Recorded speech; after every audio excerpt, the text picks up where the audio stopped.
Jessica Lucas, and for my first story, a story that we typically tell a lot is last summer I went to a Khalid concert and I had won tickets off the radio, and I asked one of my friends to come with me.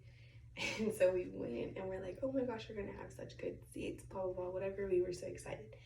We get to the concert venue and we're in the nosebleeds and we're like, what the heck? Like, we were expecting the tickets to be like these really good seats up at the front because we won them off the radio. And so my friend was like, honestly, I really don't want to sit all the way up in the nosebleeds. And so I was like, neither do I. So we get there and she's like, we're gonna have to sneak into another section. And so I'm like, oh my gosh, I've never done anything like this. Like, what if we get caught?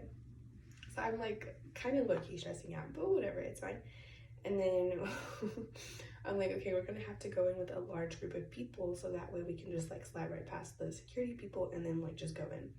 So that's what we did. So we literally got right next to the stage on the very first floor of the arena, and it was at the American Airlines Center. And so we snuck in and we were like, oh my gosh, we actually got in here. So we were sitting there right before the concert starts. Of course, these girls come walking down the aisle and they're like, hey, you're actually in our seats. And so me and my friend had to play it off so quick. We were like, oh my gosh, I'm so sorry. Like, this is my first time at this arena. I was looking for section M, actually. And so they were like, oh, no worries. They were so nice about it. Thank God. Anyways, so we went to like a couple of different sections where we had to sneak in. And we ended up being on the very bottom row where we could see him really well, actually, and we enjoyed the concert from there. So that was a nice little story, probably maybe like slightly illegal, but it's fine. For my second story, the prompt that I chose was when a family member saved the day. I was like 3 years old, and my sister was watching us because my mom and my grandmother had to go to work.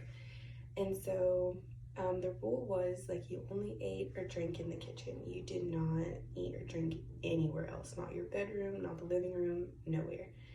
And so I had this big cup of Kool-Aid and I was walking into the living room with it. And my sister was like, okay, you know you're not supposed to be doing that, like drink it in the kitchen. So me, at the age of 3 years old, with my attitude, I was like, you can't tell me what to do. And so I went into the living room being spiteful, and I was drinking the Kool-Aid. Well, as I was bringing the cup to my mouth, some kind of way, I completely missed my mouth, and it spilled like all on the carpet. On this very, it wasn't a carpet, it was a very light rug that my grandmother had. And I immediately started bawling my eyes out because I knew I was gonna get in so much trouble. And so my sister was like, she was like, well, don't cry. And so she went to get like the cleaning supplies, and some kind of way, by the grace of God, she was able to get that stain out of the carpet, which was like a miracle. But she also blackmailed me for the next like couple years, because she was like, oh, if you don't do this, I'm gonna tell my mom that you were drinking in the living room, that you spilled this on the carpet. And so yeah, I actually didn't even tell my grandmother about that story until I was like 8. Mind you, this happened when I was 3. My last story is a time about elections. My senior year of high school, I ran for senior class vice president because I really wanted to help plan prom. And so I was going through all of this campaigning, and I had a slogan, pictures on the wall, like the whole 9 yards. And I was so stressed out. I was like, what if I'm not doing enough campaigning? Like, what if I'm not reaching enough people? Blah, blah, whatever. It was a whole fiasco. And in the end, I actually found out that I was running unopposed. So, like, I would have gotten the position either way.